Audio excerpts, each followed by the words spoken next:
Hello everyone! We'll show you how the Selective Date Duration DataSync Shopify to Salesforce feature works in Sync Made Easy. This feature allows you to sync historical Shopify data to Salesforce for a specific date range. So, let's get started. I've already logged into Salesforce and connected my Shopify store with Sync Made Easy. Now, let's open the SM Pro Features section. Here, you'll find the Selective Date Duration DataSync Shopify to Salesforce feature. Simply enable the feature, and the Initiate Batch Sync window will open. Now, select the Shopify store whose data you want to sync. Next, choose the From Date and to Date for the data you want to import. Click Next, select the required checkbox, and then click Start to begin the batch sync.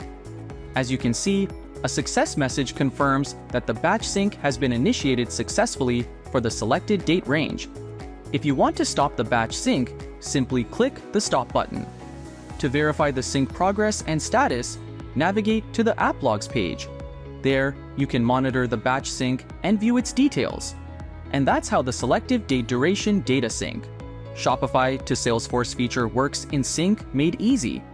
If you have any questions or need assistance, feel free to contact us at support@syncmadeeasy.com. See you in the next demo.